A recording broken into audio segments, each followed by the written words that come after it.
Hello viewers, welcome to ICSC Board Class 10 Physics, episode 2.5, and we are working with the chapter Work, Power and Energy. We have seen so far about work, we have seen so far about power, as well as we have talked about energy, kinetic energy, forms of kinetic energy, as well as we have seen the mathematical expression of kinetic energy. In this episode 2.5, we are going to work out with potential energy. So we have already seen about kinetic energy. 1 minute. Yes. Kinetic energy. And kinetic energy is what? Energy is possessed by a body on the account of its motion. That is movement. That is moving body is possessing what? Kinetic energy. But here we are going to talk about what? Here we are going to talk about potential energy. P or symbolic form U. If the body does a work by a virtue of its position, that means if a body is doing some work and that work is done because of its position or configuration, then it is said to have potential energy. यानी कि kinetic energy में क्या था? Motion आ रहा था. यहाँ पे motion नहीं आ रहा, उसके पोजीशन के हिसाब से अगर वो काम कर रहा है तो उसे कहते हैं पोटेंशियल एनर्जी. उसके कॉन्फ़िगरेशन के हिसाब से काम कर रहा है तो उसे कहते हैं potential energy.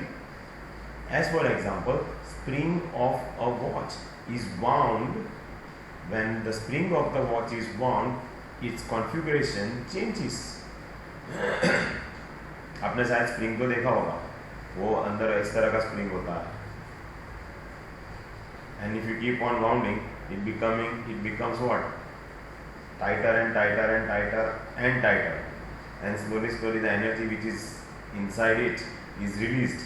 And as a result of that, the hands of the clock slowly moves. So here, it possesses what? Potential energy.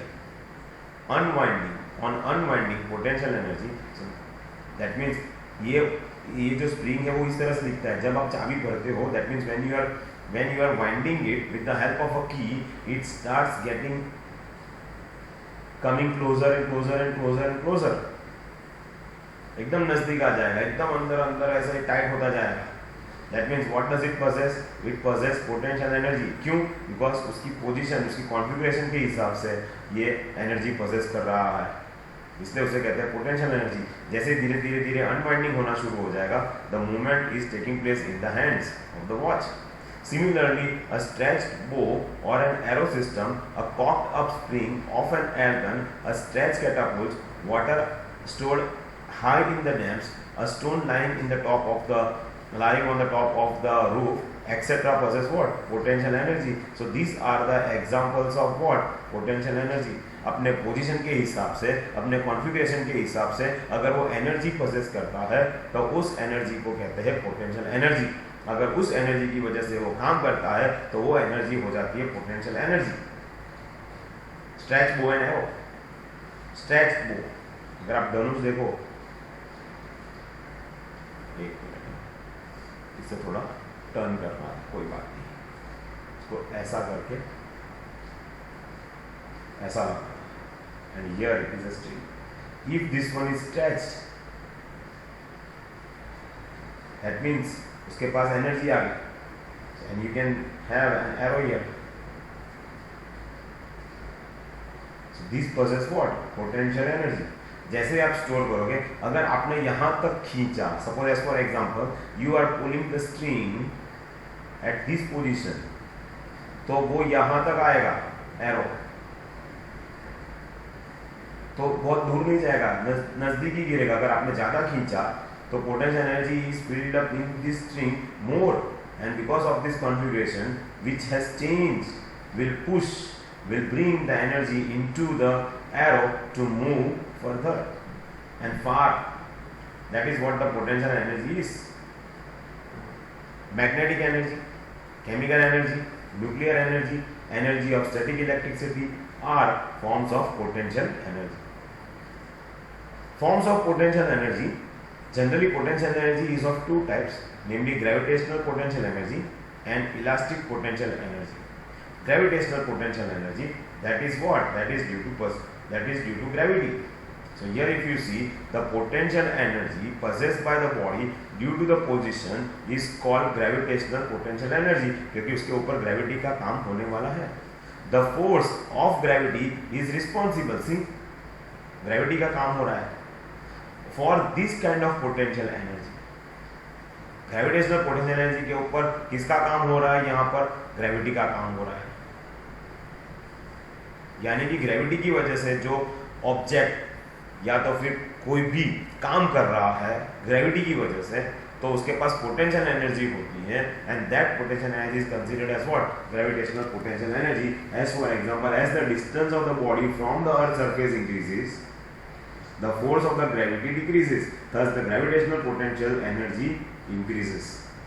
Force of gravity तो कम हो गया, लेकिन जितना जैसे जैसे ऊपर जा रहा है, क्या बोल रहा है? As the distance of the body from the surface of the earth, ये अर्थ है, यहाँ पर एक ऑब्जेक्ट है और एक ऑब्जेक्ट यहाँ पर है. So that means the position of the objects are different. One is little, just a minute, this is giving me correct. Okay, so here this one is point A, this one is point B.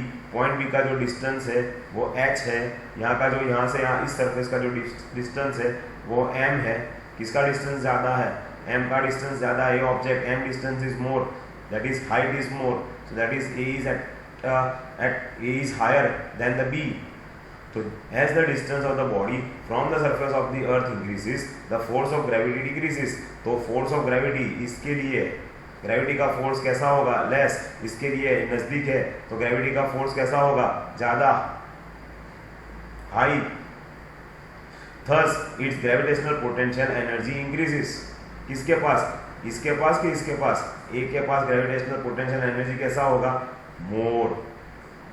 इसके पास कम, क्योंकि height कम है, इसकी height ज्यादा है, it is at higher position, so it has more gravitational potential energy.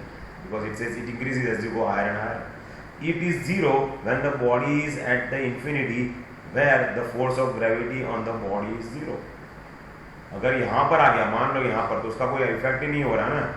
जैसे वो atmosphere के बाहर चला गया, स्पेस में चला गया, यानी कि उसके ऊपर कोई इफेक्ट होने वाला नहीं है. जैसे वो एटमॉस्फेयर के अंदर आता है, धीरे धीरे ग्रेविटेशनल पोटेंशियल नीचे आएगा, तो ग्रेविटेशनल पोटेंशियल एनर्जी कम होता जाएगा, ग्रेविटी उसके पास बढ़ती जाएगी.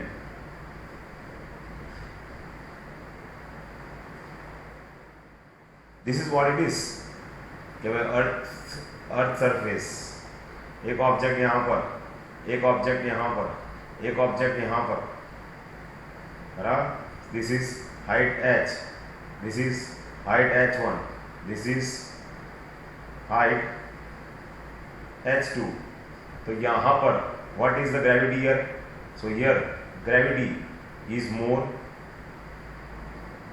Here gravity is less, here gravity very less, here gravitational potential energy more, gravitational potential energy less, gravitational potential energy very less. समझ में आया? So this is what it is. It is zero when the body is at infinity. बहुत infinity, अगर से बाहर चला गया, where the force of gravity on the body is also zero. So this is all about what? Gravitational potential energy. The next one is elastic potential energy. Elasticity is the property by virtue which the body regains its original shape after the removal of an external force. इसमें किसका example आता है पता है? Bow and arrow.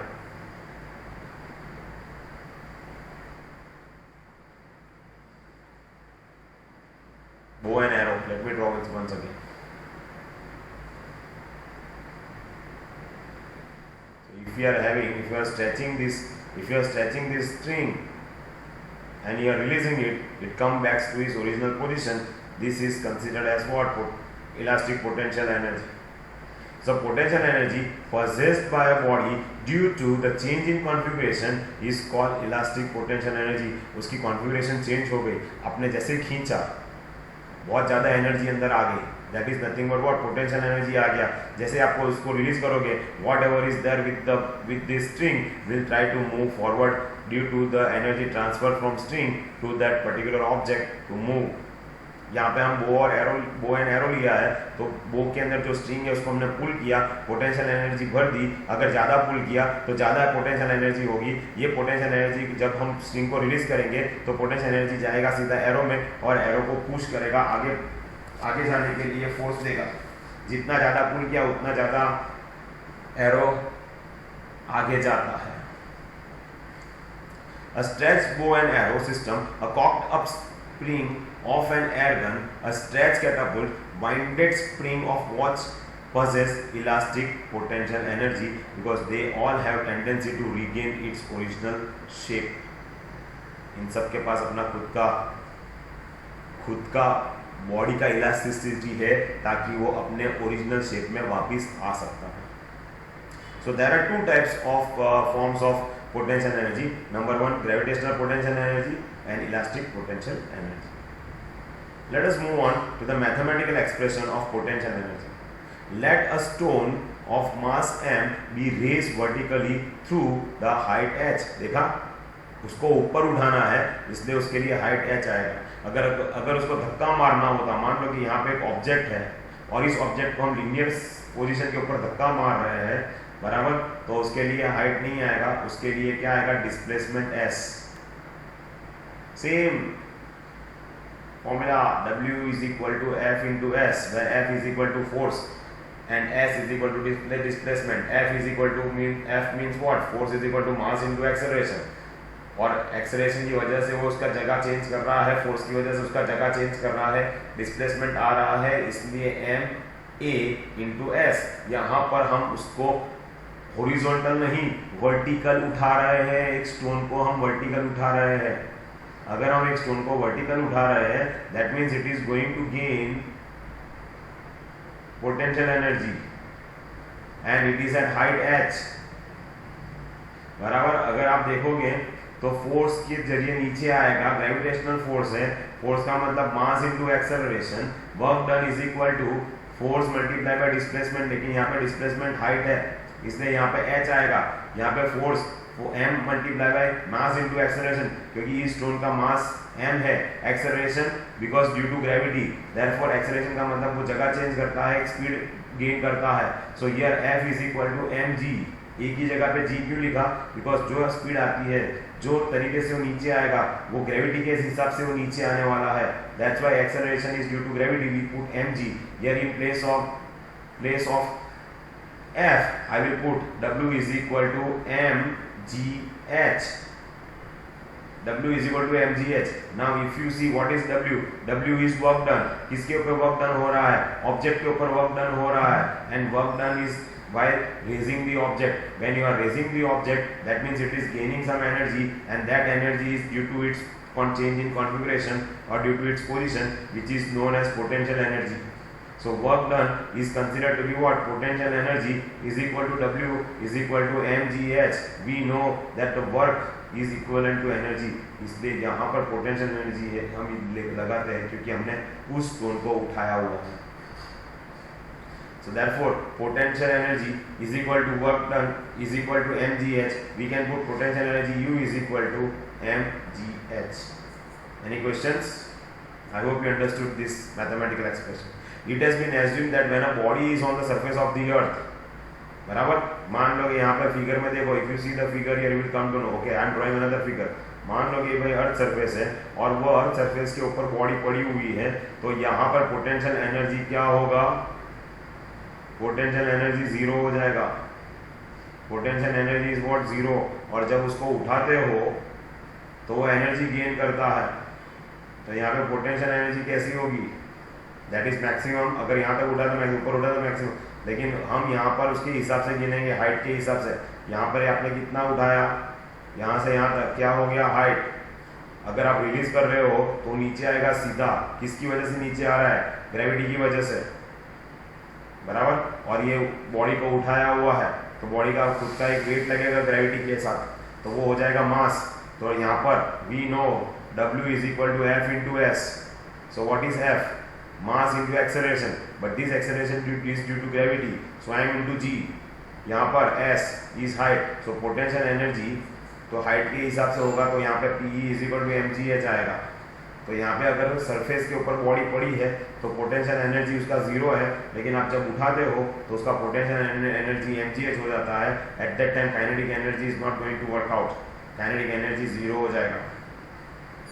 See the next diagram 2.6 0, और जैसे वो नीचे गिरेगा काइनेटिक एनर्जी गेन करता है, potential energy 0, kinetic energy will be what, kinetic energy will be maximum to mgh। I hope you understood this concept. It's very important. This is about 2 marks question. Now let us move on to the other part. When the body moves vertically upward, vertically upward, the height of the body, this is height.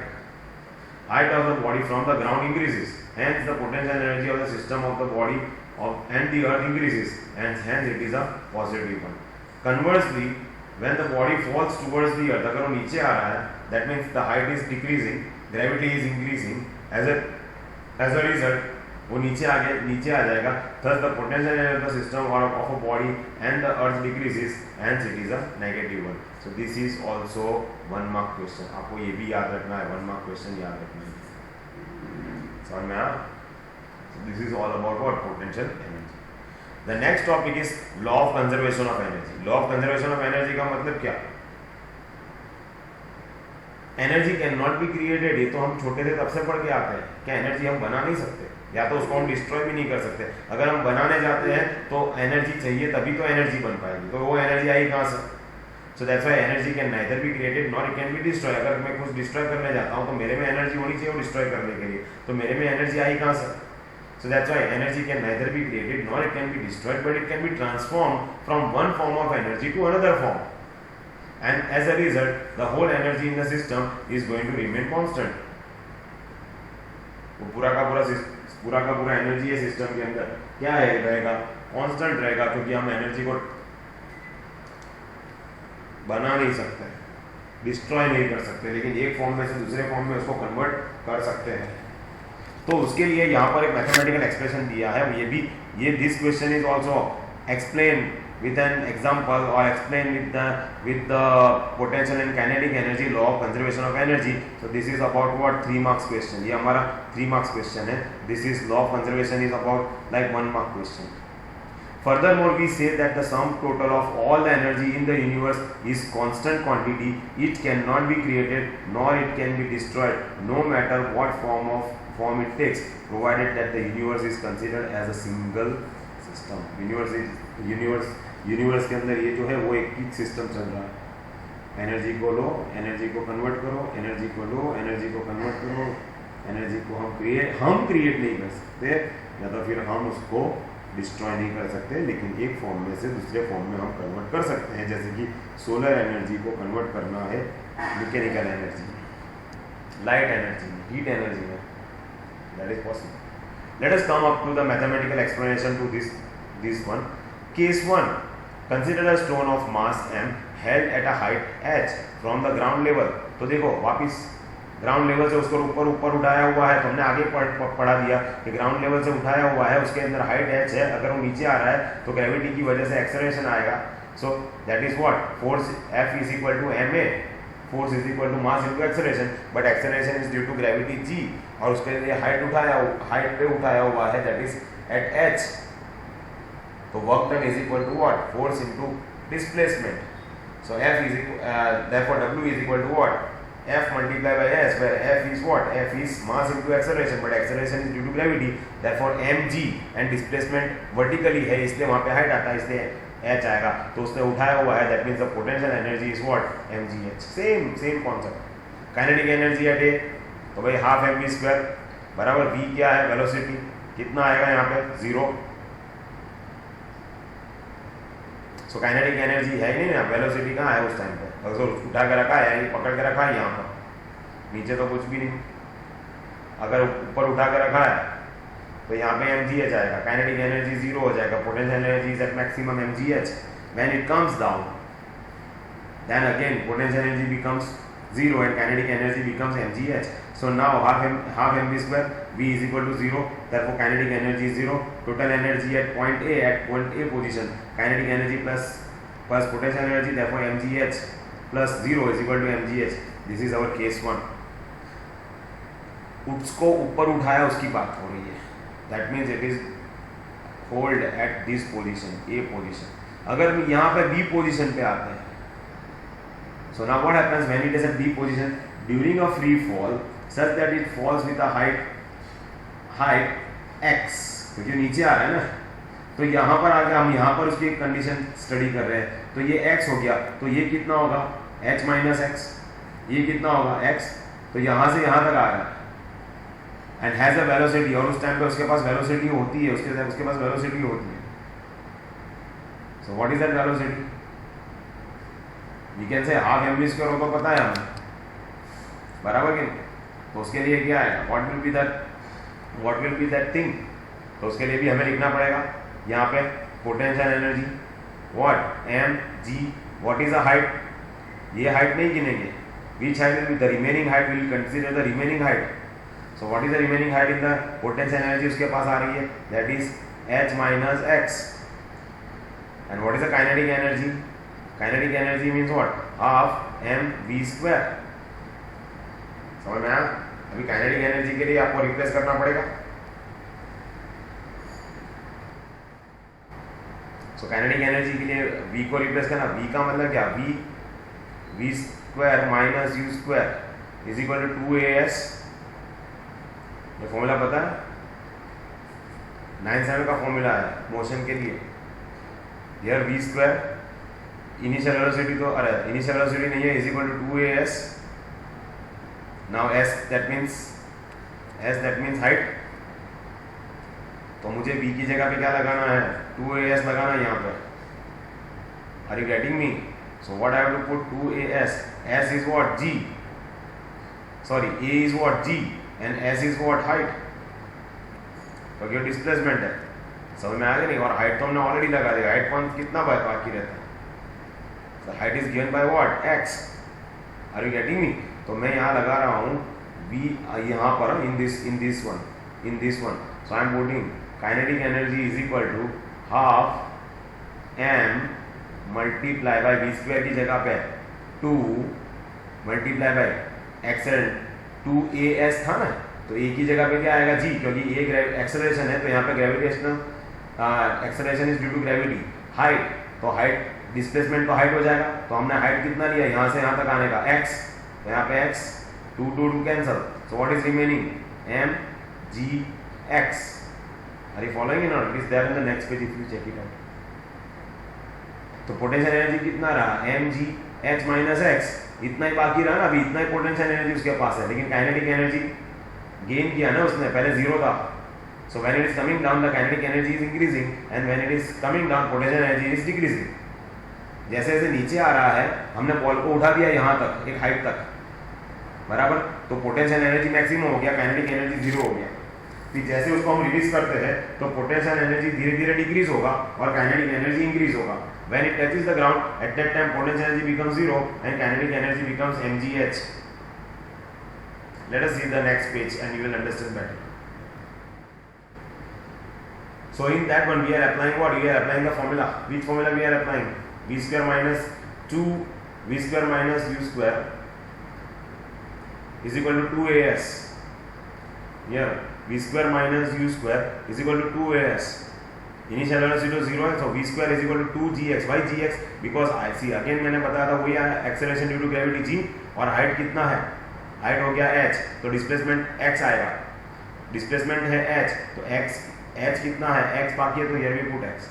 Now replacing the value of v square by 2gx, 2 cancel, so what is remaining, mgx.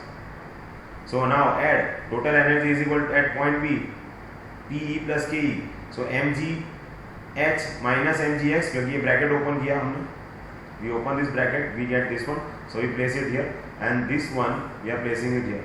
So this one and this one cancel, so what is remaining, mgh. Now third case where we are considering the point, the stone at point C, considering point C, because the stone is at point C which is at the ground, that is surfacing touching the surface of the earth, it is at the surface of the earth. So v square minus u square is equal to 2as. Now is there a final velocity? Yes, final velocity कितनी है? v square. Initial velocity 0. So 2g. Displacement कितना था? Height h, तो h आ गया. So it is 2gh.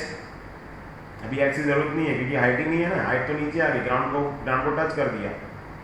यहाँ था तो सीधा टच कर दिया ग्राउंड.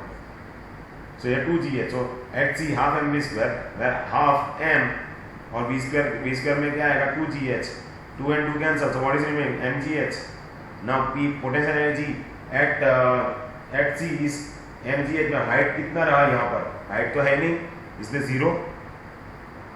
हाइट तो है नहीं, इसलिए 0.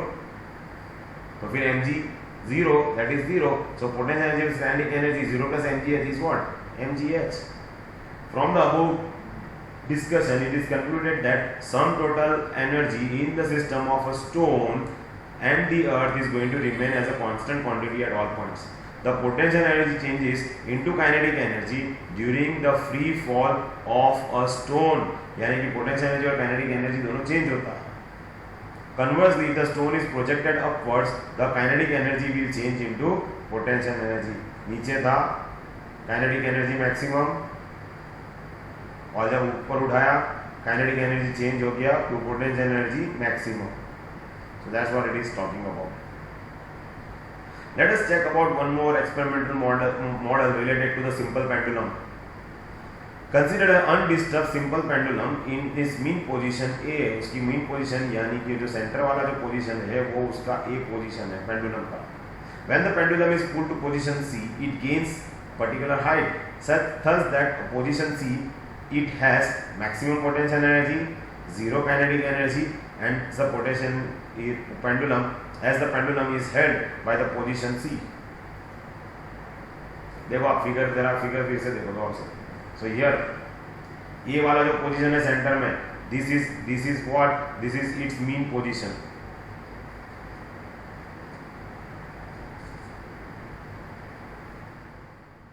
ये मीन पोजीशन है, यानी कि ये अर्थ वाला, मान लो ये अर्थ का पोजीशन है, मीन पोजीशन. अगर ऊपर उठाते हो, सपोज ऊपर उठाते हो, तो पोटेंशियल एनर्जी कितना होगा? Maximum mgh. और जब नीचे आता है तो काइनेटिक एनर्जी कितना होगा? mgh. उस टाइम पे पोटेंशियल एनर्जी कितना होगा? 0. यहाँ पे काइनेटिक एनर्जी कितना होगा उस टाइम पे? 0. जब अगर वो इस बाजू जाता है, सपोज इस बाजू जाता था, तो हम क्या लिखते हैं यहाँ पे? काइनेटिक एनर्जी 0 और पोटेंशियल एनर्जी कितना? mgh. तो check it out, same thing यहाँ मीन पोजीशन है, तो अगर आप इस बाजू लेके जाते हो तो maximum potential energy while 0 kinetic energy same. अगर ये अर्थ सरफेस है, ऊपर उठाया तो मैक्सिमम पोटेंशियल एनर्जी होगा, यानी कि mgh होगा. अगर ये डिस्टेंस हमने अगर h हाइट गिन रहे हैं या डिस्प्लेसमेंट s गिन रहे हैं तो same thing, but it is given in terms of what? Pendulum. When it comes back to its original position, that means when it touches, as the ball touches the ground, potential energy becomes 0. तो जब ये pendulum अपना mean position पे आता है, अपना original position पे आता है, तो potential energy becomes 0, kinetic energy becomes maximum. वापिस इस बाजू जाएगा तो kinetic energy becomes 0 and the potential energy becomes maximum. पता चला? यानी कि ये अर्थ आप ऐसे ही गिन लो कि भाई अर्थ के ऊपर आके गिर रहा है तो पोटेंशियल एनर्जी 0 हो जाता है, काइनेटिक एनर्जी मैक्सिमम हो जाता है. जब उसको ऊपर उठाते हो तो पोटेंशियल एनर्जी मैक्सिमम हो जाता है, काइनेटिक एनर्जी 0 हो जाता है. उसी तरह से इस बार same thing, it is the same thing, बस जस्ट इसको पेंडुलम के तौर पे दिया गया है. अगर आसान से भाषा में कहे तो in the simple language it will be like this. अगर ये बॉल को ऊपर उठाया तो पोजीशन ए है, ये पोजीशन सी है, तो यहाँ पर काइनेटिक एनर्जी कितना होगा? Kinetic energy will be what? Sorry, potential energy will be what? mgh. And the kinetic energy will be what? 0. अगर इस बाजू उसके मीन पोजीशन में आता है तो पोटेंशियल एनर्जी कितना हो जाएगा? 0 और काइनेटिक एनर्जी कितना हो जाएगा? mgh. अगर मान लो इस बाजू जा रहा है, बराबर, सपोज ये बी पोजीशन है, यहाँ पर आ गया तो वापिस काइनेटिक पोटेंशियल एनर्जी कितना हो जाएगा? mgh. और काइनेटिक एनर्जी कितना हो गया? 0. बस ऐसा है. कभी इसको थोड़ा उल्टा कर दो, यहाँ पे ज्वाइंट कर, ऐसा जाना तो और यहाँ पे ऐसा. ये जो बताया हुआ है। So I hope you understood this simple pattern. It is also a 3 marks question. This is 3 marks question. इतना याद रखने का, मीन पोजीशन पे काइनेटिक एनर्जी मैक्सिमम होती है और पोटेंशियल एनर्जी जीरो होती है, और जब आप उसको उठाते हो तो काइनेटिक एनर्जी जीरो हो जाता है और पोटेंशियल एनर्जी मैक्सिमम हो जाता है। बस इतना। So this is what the description is. आप पढ़ना, ये आसान लैंग्वेज में दिया हुआ है, बहुत ही आसान है, इजी है, इजी। फिर से बता दूं, surface of earth, potential energy zero, यानी कि ये अर्थ यानी कि मीन पोजीशन, उसको उठाया तो पोटेंशियल एनर्जी मैक्सिमम mgh बराबर, उस टाइम पे काइनेटिक एनर्जी जीरो। इसको नीचे डाला तो समझ में आया, अगर यही चीज अगर नीचे जाएगी तो वापिस वो का वही, और यहाँ पर काइनेटिक एनर्जी की कैसी होगी, mgh, surface of the earth बोलो या मीन पोजीशन बोलो। Okay, we are not going too deep into that one. I hope you understood. It is pretty simple concept. Next one, dissipation of energy. Dissipation का मतलब क्या? Dissipation का मतलब energy releasing in the surrounding. जब energy surrounding में release हो जाती है तो उसे कहते हैं dissipation. When the body falls from the height and strikes the ground, it may come to rest or rebound. या तो अगर मान लो कि ऊपर से गिरा बॉल, तो दो चीज होगी, या तो वो जाके बैठ जाएगा, या तो वो वापिस गिरने के बाद रिबाउंड होगा।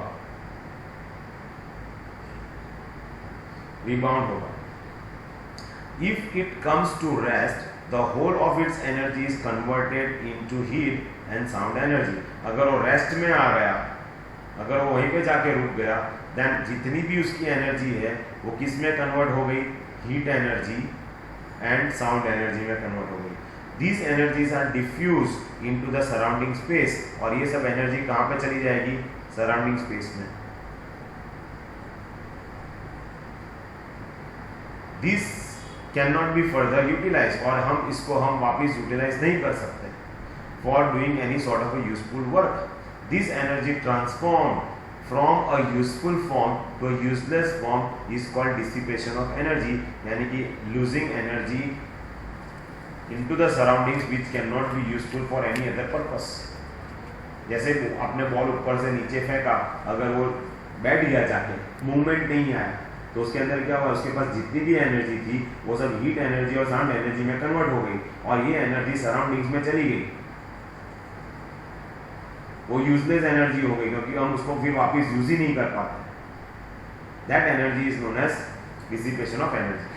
However, when striking on the ground, the body begins to rebound. अगर मान लो कि अगर वो रिबाउंड हो रहा है, the height to which it rebounds decreases every time. पहले यहाँ पे, जैसे कि बॉल गिरा यहाँ पर, बराबर, फिर यहाँ से यहाँ पर, फिर यहाँ पर, फिर यहाँ पर, फिर यहाँ पर, फिर यहाँ पर, समझ में आया? So every time the ball height keeps on decreasing and decreasing and decreasing. समझ में आया? Ultimately, it comes to rest. A part of energy changes into heat and sound energy. Part, not half, partially. There is a change. There is a change in what? There is a change in heat energy. That energy which is possessed by the body is changing into heat energy and sound energy partially. And slowly it comes to rest and does not rebound anymore. और वो फिर वापिस आगे rebound नहीं होता है। The heat and the sound energy thus formed are diffused into the surrounding space. इस time पे भी एनर्जी कहाँ जाती है, सराउंडिंग स्पेस में जाती है, वो भी हम यूज नहीं कर सकते। Any questions? That is the meaning of what? Dissipation of energy. दो चीज होती है, या तो एक जगह पे जाके बैठ जाएगा, या तो फिर वो बाउंस होगा। अगर एक जगह बैठ जाता है तो जितना भी एनर्जी उसने लिया हुआ है वो एक साथ में हीट एनर्जी और साउंड एनर्जी में रिलीज हो जाएगा in the surrounding, which is not going to be useful for the other purposes. और अगर वो रिबाउंड होता है तो पार्टली धीरे धीरे धीरे धीरे करते करते हीट एनर्जी और साउंड एनर्जी में उसकी जिसके पास जितनी भी एनर्जी है वो हीट एनर्जी और साउंड एनर्जी में कन्वर्ट करते करते करते एक जगह पे जाके रुक जाएगा, and this energy is also been given out in the surrounding space. This is known as dissipation of energy. Any questions here? Let us move on to the next topic, the final topic. Examples of interconversion of energy. मैं सब पढ़ने वाला नहीं हूँ, just going to read only few of them, not all of them, because there are too many. So मैं थोड़े से पढ़ूंगा यहाँ पर. When the hands are rubbed, mechanical energy converting into what? Heat energy due to friction. So these are all conversions you have to keep in mind, because these conversions are of 1 mark question. अब जरा पढ़ना. Two stones are stuck together, mechanical energy produces what? Heat and light energy. Knife rubbed together against each other in a grinding stone, mechanical energy changes into heat, light and sound energy. When brakes are applied, the mechanical energy changes to what? Into heat energy, and the point where the brakes are rubbed against the moving wheel, वहाँ पे heat energy भी आ जाएगी, sound energy भी आता है.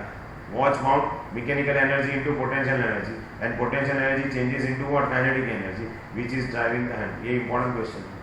So you go through all these things. There are about how many? 25 are there. Just read it. Those are the conversions from where to where the energies are changing. That means this is a law of conservation. Energy can neither be created nor it can be destroyed, but it can be converted into one form to another form. तो ये वाला part है, transferring of energy from one form to another form. You go through it. It is pretty simple, pretty easy. Some of them are really important from the examination point of view. You figure it out or you try to underline कहाँ पर कहाँ से. जैसे मैंने underline किया है, तो आपको ये सब underline करना है कि कहाँ पर कहाँ से ये energy किस में change हो रही है, बराबर. जैसे कि stored water in dams, potential energy है. जब रिलीज करेंगे तो काइनेटिक एनर्जी में आएगा. Kinetic energy runs the turbine, blade turbines, तो मैकेनिकल एनर्जी में आएगा. अगर उसके साथ में अगर हमने डायनामो जोड़ दिया तो इलेक्ट्रिकल एनर्जी में चेंज हो जाएगा. तो ऐसे ऐसे ऐसे करते करते आपको पढ़ना है. So this is the end of our chapter 2 and I hope you enjoyed it. अगर कोई डिफिकल्टी या तो कोई डाउट या ऐसा कुछ भी है तो प्लीज़ मुझे बताना. 1-2 बार वीडियोस आप देखो, अच्छी तरह से याद रह जाएंगे. ईजी है, आसान है, बराबर. न्यूमेरिकल्स बाकी हैं, आगे वाले चैप्टर के भी न्यूमेरिकल्स बाकी है. So I think I will switch on to numericals now. I will be seeing you in the next episode. Thanks very much guys, and thanks for your patience and thanks for your cooperation as well. Thank you guys. I'll see you in the next episode.